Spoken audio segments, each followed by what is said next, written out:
Are you dealing with Alzheimer's disease and don't know what to do? Are you stressed, burned out, frustrated, and don't know where to turn? Have you realized that your doctor, lawyer, and mental health professionals don't have real practical answers? You need a non-clinical family caregiver expert that the professionals turn to. You need David Levy. He is a family caregiver expert with 25 years of active experience with thousands of family caregivers. He can help you provide a better quality of life for you and your loved one. Contact David Levy at dlevy@caregivered.org. That's dlevy@caregivered.org.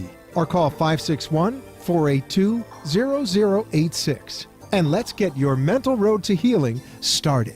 The opinions expressed on the following sponsored program are strictly those of the host, guests, and callers, and not necessarily those of this station, its staff, management, or sponsors. Welcome to the Caregiver Reality Show, hosted by gerontologist and family caregiver expert David Levy, speaking on a topic that is not only a national problem, but an international one, and represents one of the biggest dilemmas facing us today: Alzheimer's disease and dementia. With no cure in sight and hundreds more being diagnosed weekly, Alzheimer's is more feared than cancer or heart disease. Join us as David Levy breaks it down and educates, informs, and explains useful caregiver strategies and techniques that 25 years of non-clinical family caregiving have taught him. You can listen or call in and be part of the show. 888-565-1470 to ask your questions. And now, here's David Levy. Good evening, Boca Raton, America, and the world. It's good to see you on a Monday night. And for those of you that want to see us live and streaming, we're at www.caregiverreality.com. Just click on Live Show. If you got a question you want to ask my guest tonight, who's a very special guest, that number's 1-888-565-1470. And we're broadcasting to you locally on WWNN 1470 AM.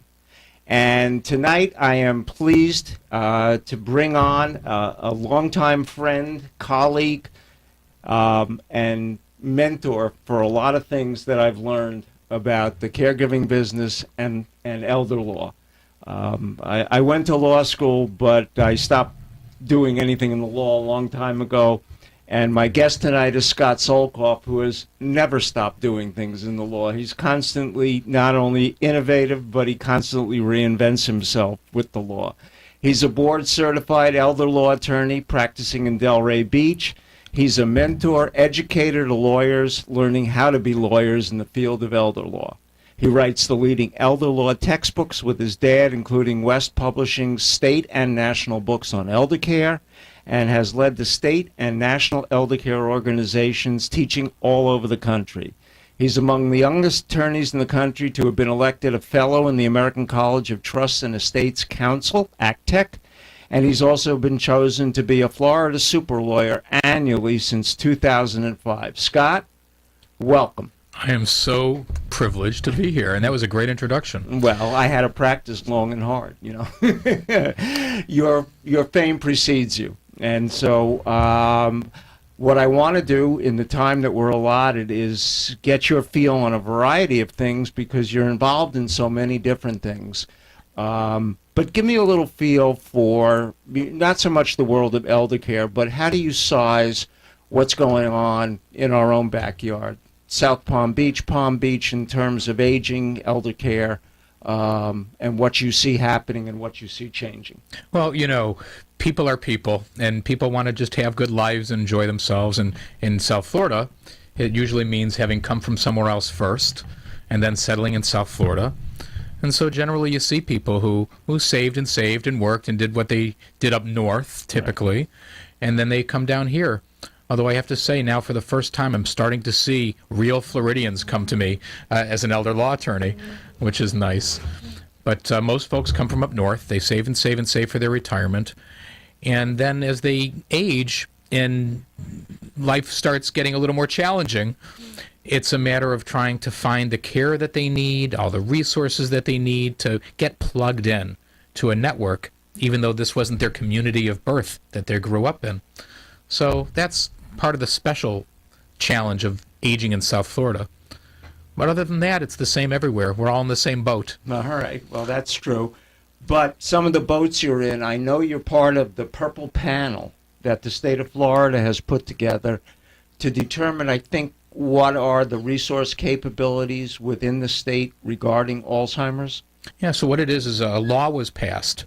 The state of Florida wanted to create a statewide plan for how to deal with Alzheimer's and related dementias. Mm-hmm. Have a plan, not only for what's going to happen for this year, but on to the next 5 years, the next 10 years, the next 15 years. Where do we go? Where are the shortcomings now in the system? And how can we improve upon it? The legislature said they should pick one elder law attorney, and I was chosen by the Senate president and the governor. So that was a nice feature. And we've been meeting now regularly. The group has submitted a report to the Senate and to the governor and a formal set of recommendations about how to deal with this in the future. In fact, I know you're going to be honored, David, at the upcoming Florida Council on Aging. The Purple Ribbon Task Force will be presenting some of its findings there at the FCOA meeting. Oh, well, I'm looking forward to that. Just to gild my own lily for a second, I won the Florida Council on Aging Award for Best Media with my non-clinical family caregiving manual, which anybody that was interested can get a copy. If you go to caregiverreality.com and click on products, you'll see the workbook there, and you can do the transaction with PayPal, and we've kept it very affordable. One of the things and let me ask you this: while I know you're going to announce and you're going to do it in a proper form, but for our audience, could you give us maybe one hint about one of your recommendations? I absolutely will. So sneak preview, you heard it here first. One of the very clear messages that the Purple Ribbon Task Force is sending to the legislature and the governor's office is the need for greater emphasis on family caregiver training. And as you know, that being your passion, right. If we can teach family members how to help their loved ones stay at home, the government will save a lot of money, and people will be able to stay out of nursing homes and places like that a lot longer. Absolutely. An educated caregiver keeps a Alzheimer's patient home almost an extra 2 years. All right, and that's statistics that are 3 or 4 or 5 years old, but it's still very true. Very recently, the Journal of Geriatric Psychiatry said that a family caregiver who can maintain control and understands practical problem solving actually slows down the rate of progression of the Alzheimer's in the patient. So they've dropped the breadcrumbs that kind of connect an in-control caregiver with keeping a patient a little bit healthier, because all of that tension and stress in the house is not projected to the patient. And so there are a lot of things, and I'm delighted to hear that, because eminently I'm in a position to offer my services both to the state and anyone else that's interested in understanding how to more effectively work caregiving in the home, so that we can keep not only Alzheimer's patients, but those with multiple chronic illnesses home longer, because it looks like we're not making new nursing homes. And we've gone from 1.8 million down to about 1.6 million, and the statistics a couple of weeks ago said on any given day, 1.4 million of those 1.6 million beds are filled. And the others are transitioning either in and out of physical therapy or rehab. And so we do not have enough when you consider that we probably have no less than 5 million dementia patients in the United States today. I don't know how many people call you up and say, I want to go to a nursing home. How many would that be, David? None. All right. And I've been doing this for 17 years, and I can say none. None. And yet they're all filled up. Right. Well, because sometimes it's a default position. And as you know, we're going through a lot of new machinations at the beginning of, in 3 more days, to be exact. We start with our Medicaid managed plans. all right? And a goodly majority of those folks that are in nursing homes, other than short-term rehab, are long-term Medicaid cases, as you well know, because the family has nowhere else to put them, and they've gotten seriously demented, and they don't have money to pay for it. The average nursing home today is about $110,000 a year, and there aren't too many people that have that kind of money, even if they had long-term care. Most long-term care policies are not throwing $300 a day towards a nursing home. So if we can keep them out of nursing homes and keep them home, but it'll be very, very interesting to see how all of that takes place. And that's what, and for the family caregivers listening to the program, I think that the key is, and I know that your program is one resource that people can use to gather information.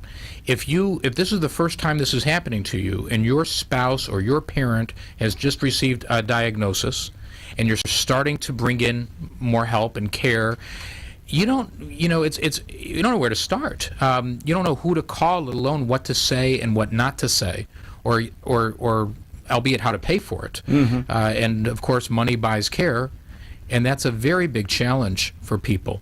So I think a part of the Purple Ribbon Task Force recommendations, and a part of, I think most elder care professionals who have this as a true passion of theirs, would say that it's about training people to learn how to fish rather than giving them a fish. Right, which is an old parable, but very true.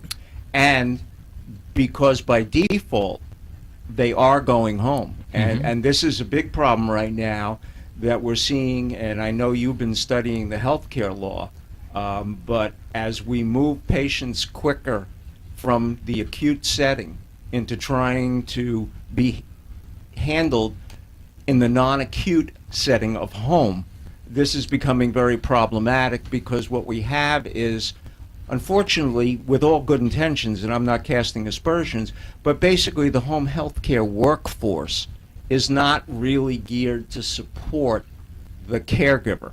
And so if you manage to be able to get some help following a hospital admission under Medicare or whatever, and you get somebody in a couple hours a week for as long as you can, that really doesn't do a whole lot for the caregiver. And the clinical system, up until right now, has really not embraced the caregiver. They've tended to marginalize them. So you're 100% correct. And one of the things we try and do at Caregiver Reality, and the site is chock full of information.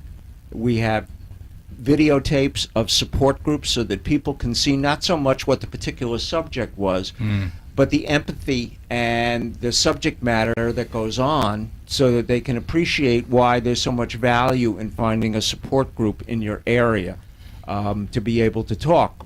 These radio shows are there, and some of the other things that we've been doing, which makes us kind of unique. There are very, very few institutions in the country that are fortunate enough to be able to film live and unscripted caregiver support groups. And as you know, I do my advisory group in your offices every other Friday. So you've been an integral part of making it happen, and I thank you very much. Now, for the benefit of the audience, we're going to come right back. We got to take a break right now. We're on WWNN 1470 AM. You can call us at 888-565-1470 and talk to Scott Solkoff, eminent elder law attorney in Florida and an educator around the country to many, many elder law attorneys, and www.caregiverreality.com. We'll go to a break now, and coming back, we've got a very interesting subject that I want to discuss with you. Hello, are you a family caregiver? Are you taking care of a spouse, parent, or loved one who can no longer care for themselves? Are you dealing with Alzheimer's disease and don't know what to do? Are you stressed, burned out, frustrated, and don't know where to turn? Have you realized that your doctor, lawyer, and mental health professionals don't have real practical answers? You need a non-clinical family caregiver expert that the professionals turn to. You need David Levy. He is a family caregiver expert with 25 years of active experience with thousands of family caregivers. He can help you provide a better quality of life for you and your loved one. Contact David Levy at dlevy@caregivered.org. That's dlevy@caregivered.org. Or call 561-482-0086. And let's get your mental road to healing started.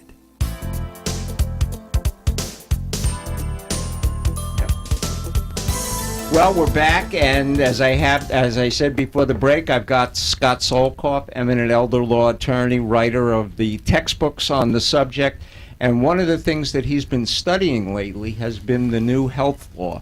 Right. All 1,900 pages of it. And while I don't think it's 901. Let's be fair. Okay. Yeah. 901.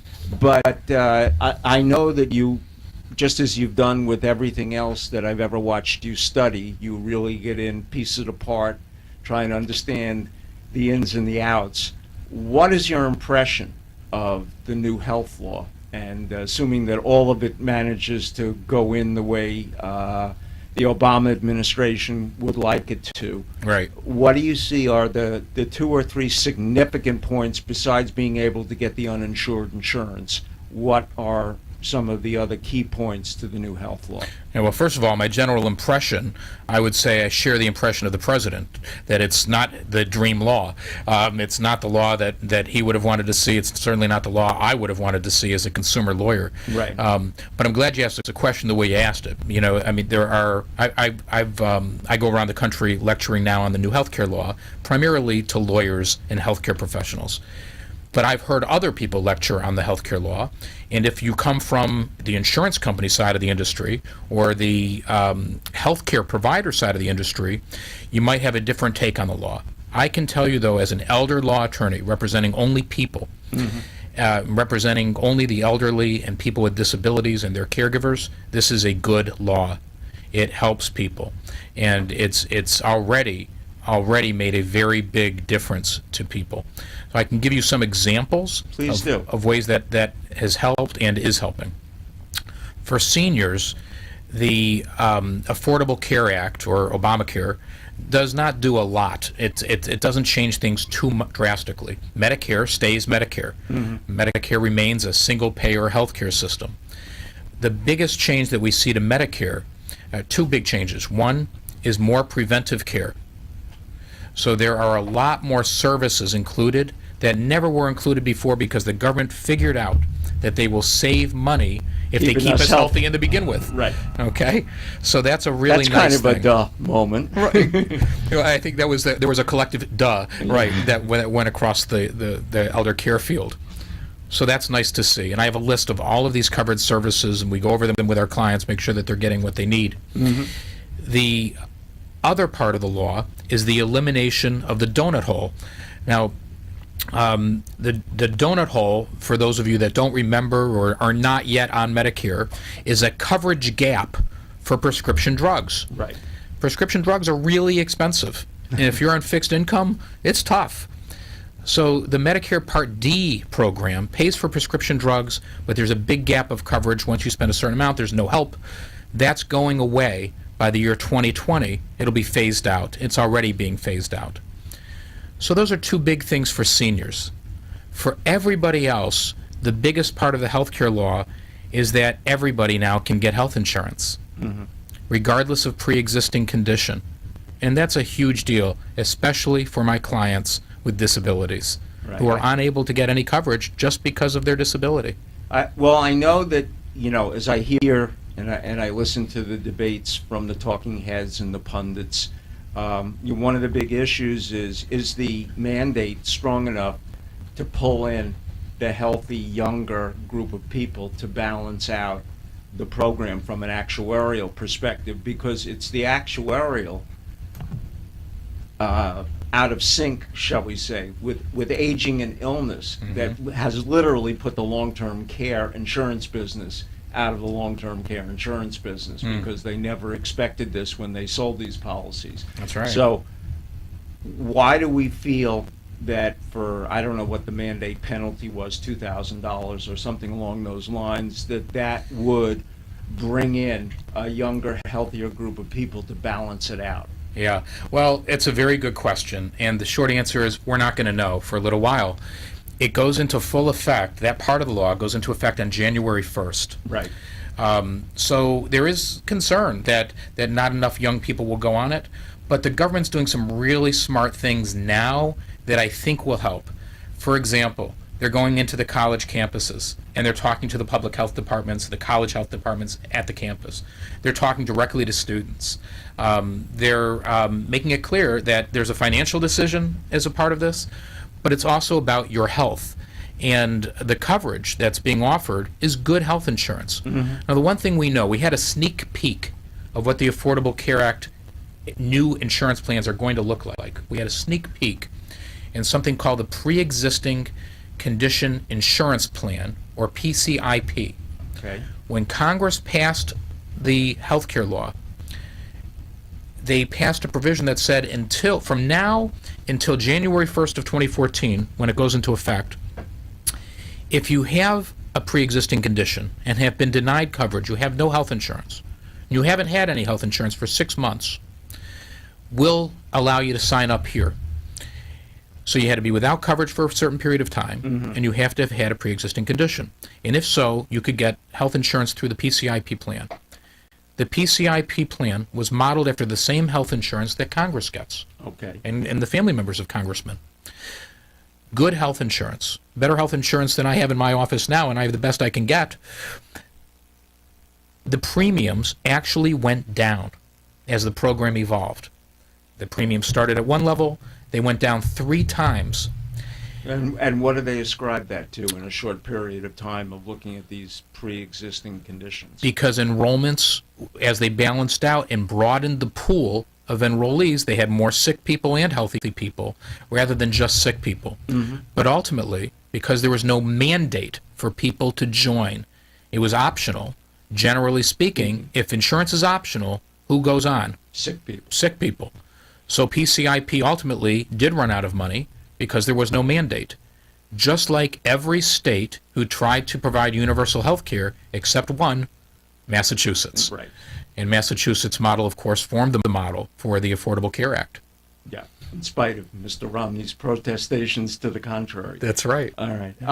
I know that possibly one of the conflicts in going to talk to the kids at school is the fact that they can now stay on their parents' insurance until age 26. So while you're indoctrinating them, most kids are not still on campus at age 26. I do know from reading in the paper the last couple of days that they have been sending out into the communities people to inform the public about the health law and to make it easier to sign up, because I think the last poll that I saw said something like only 20% of the public really understood what was the Affordable Care Act about, right. How did it affect them? Well, it's one of the greatest, and you know, you have to laugh, even though it's kind of sad. One of the greatest statistical anomalies is if you ask people whether they are for or against the Affordable Care Act, mm-hmm. you get an overwhelming percentage. It's typically over 60% that say they are against it. If you then go through point by point of the programs provided by the Affordable Care Act and how they work, including the mandate right. and the penalty, it's almost universally skewed the other way, okay. 60 to 70% for it. So what when do you think people, the inherent prejudice to say no is from? Is it from news. All the politics that have surrounded it? Yes, and, politics and where we get our information, which is from biased news coverage. Right. So, and I understand that very well. Now, the good news is, though, that as the Affordable Care Act rolls out, more and more people are learning about it. And if you're listening to this program and you want yourself to find out what it's going to look like, the government just put up new information on a website that will have, it's a model of what an exchange is going to look like. All right. Do you have that website? I do. Could you give it to the audience? It's healthcare.gov. Okay. Healthcare.gov. And so from that location, we can find out what it's going to look like, how healthcare exchanges might work, Yes. and be able to kind of get an underlying framework of how it affects us. You know, Scott, I don't expect you to address this issue, but I was reading a report today that indicated that more and more doctors are not accepting Medicare any longer. And I wonder where all of this is leading to, since it's, you know, the mandate for those over 65 to have it, whether you're in a Medicare Advantage program or fee-for-service Medicare. I wonder how the medical profession, are we going to go back to a private pay system, notwithstanding the fact that we have Medicare? Well, I'm going to go out on a limb here, and I hesitate to blow something off and then, you know, this be played back for me, Well, we and won't everybody play it will, back. you know, say, I told you so. But I really don't think this is a problem. I really don't. And I don't want people to be panicked that their doctors and healthcare providers are going to come off Medicare. I don't think that's the case. Okay. Well, I'm with you on that. So we only have a couple minutes left. What I would first of all like you to do, because you've been such a wonderful guest, is promise me you'll come back on again. Thank you. All right. Secondly, why don't you let people know where they can find you? Oh, All right. okay, sure. Well, we have a website. It's www.solkoff, SOLKOFF.com. Our office is in Delray Beach. We have a statewide practice, but we have 4 elder law attorneys, as you know, and all we do is help the elderly and people with disabilities with their legal problems. So we'd love to see people. Good. Help them out. And if somebody wanted to call you, I know the number, but why don't you give it? It's 561-733-4242. All right. Well, you know, this has been a wonderful opportunity to see some leading edge information about what the state of Florida is doing, have somebody who has begun to really delve into the new health care law give us in plain speak what it is, you know, that we kind of need to know. You know, last week I had on Dr. Mark Brody from Brain Matters, whose office happens to be right down the block from yours, who came back and said they were a little discouraged that the International Alzheimer's Convention really didn't come up with anything, you know, that was ringing bells and handing out cigars. But I do believe that, you know, we're going to see a lot more happening in the future. And I think that what you've done with the Purple Panel is that you've helped to define for the state of Florida some of the critical issues and have prioritized them. And I think you and the rest of the people on the panel are to be given a great deal of credit. It's not an easy subject to go through, and I think when we see your report, it will have done all of you a lot of credit. And we've got to close up. 1-888-565-1470. I'm sorry we didn't get a chance to take a call tonight. CareGiverReality.com. All right, and Solkoff.com is where you can find anything you want to know about Scott, and 561-733-4242 is the office in Delray. I want to thank our audience, Boca, America, and the world, for listening tonight, and we'll be back next Monday with another bunch of surprises for you, a guest, and some very interesting information. Thank you. You have been listening and watching David Levy, gerontologist and non-clinical family caregiving expert. Visit our website at caregiverreality.com and hear and see unscripted family caregiver support groups discussing all of the questions that you have wanted to ask but didn't know where to turn. Tune in again next time for more updates and special guests who bring their caregiving experience to you so that you can deal with your problems and hear how family caregiving is affecting fellow Americans just like you. The opinions expressed on the preceding sponsored program, those